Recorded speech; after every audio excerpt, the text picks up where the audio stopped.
В Украине продолжается война. Там она настоящая, горячая, а здесь у нас информационная. И время от времени я спотыкаюсь о новости о том, что украинские священники по обе стороны фронта принимают участие в конфликте. Связистами, корректировщиками огня, разведчиками или кем-то еще. Я не знаю, сколько правды в этих новостях. Проверить что-то во время войны невозможно, а доверять каждой такой новости глупо. Но меня больше беспокоят не сами новости, а комментарии под ними. Люди думают, что священники – это боевые паладины, которые должны проносить патроны под рясой, подавать снаряды и быть духовными политруками. Но это не так. Церковное правило и международное право вместе описывают, что священник может и должен делать на войне, а что нет. Но сначала дисклеймер. Я никогда не был на настоящей войне. И я очень надеюсь, что никогда не окажусь там и не буду решать те дилеммы, которые война ставит перед людьми. Все, что я сейчас расскажу, это теория. Идеал, какими мы могли бы быть. Но реальность намного жестче и сложнее. И вы легко найдете кучу убедительных примеров из жизни, которые опровергнут мои слова. Священник, который совершил убийство, по церковным правилам лишается права на служение. Закон не видит разницы между умышленным убийством и случайностью. В бан попадают все. Знаю священника, который сбил человека насмерть. Это было ночью за городом. Трасса была не освещена, а прохожий пьян. Одет он был в темную одежду и не носил с собой отражатель. Ну и... Светский суд священника оправдал. Потрепал нервы, конечно, но оправдал. А вот суд церковный назначил наказание – запрет на служение на долгое время. Логика здесь простая. Священником не может быть человек, чьи поступки или обстоятельства его жизни ломают душу слишком сильно. Этому учат в семинариях. И каждый студент знает, что последнее, что может делать священник, это брать в руки оружие. Даже если речь идет о самозащите, защите близких или, я не знаю, родины. Ну окей, Google. А что там было в истории? А в истории хватало всякого. Скорее всего, вы слышали о легендарных монахах Ослябле и Пресвете, участниках Куликовской битвы, о священниках, которые сражались во время Первой и Второй мировых войн, о гражданской, об обороне Троицы Сергиевой Лавры в 17 веке, о русско-турецкой войне, о войнах, которые вела Византия и куче других конфликтов. Сейчас сложно понять, где в этих рассказах правда, а где нет.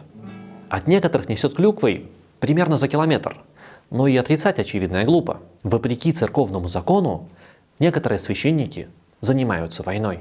Это их выбор, и осуждать их или хвалить их я не могу, потому что я не был в их шкуре.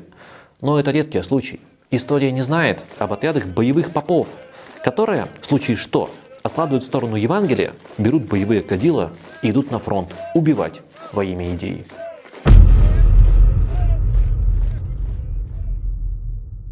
Международное гуманитарное право, ну или просто законы войны, подходят к священникам, как и к врачам, с презумпцией неучастия. Это значит, что священникам запрещено участвовать в боевых действиях, в том числе быть хитрыми шпионами, подавать снаряды, вести агитацию, ну и все такое.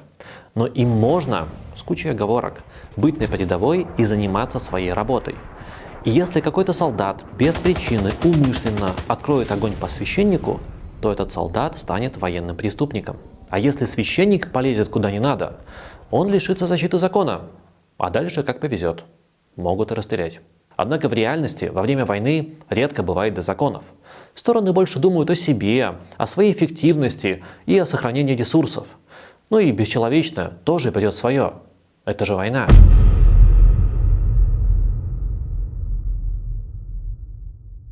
Так зачем же нужны священники на фронте, если им запрещено стрелять?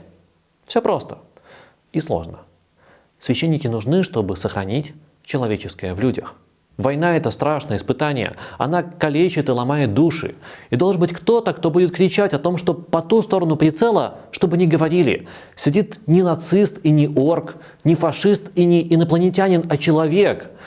И ему, как и тебе, больше всего на свете хочется домой. Если бы все духовенство и на фронте, и в сети так говорило, то и войн было бы меньше, потому что нажать на курок и убить человека гораздо сложнее, чем ликвидировать нациста. Но это не популярная позиция. Даже в мирное время за нее можно получить примерно от всех. Что уж говорить о времени военном, когда не любят лишних разговоров. Хорошо, что есть священники, которые находят силы и возможности говорить о человечности, говорить о мире. Ведь можно сделать проще. С высокой трибуны объявить войну священной, свою сторону непогрешимой, а врага сатанистом. Но есть ли тут Христос? На войне хватает причин, чтобы подлить масло в огонь. А вот тушить пожар почти что и некому. Священники нужны для того, чтобы вызывать к человеческому, вытаскивать из ненависти и напоминать о любви. А для всего остального придумали политруков. На сегодня все. До скорого.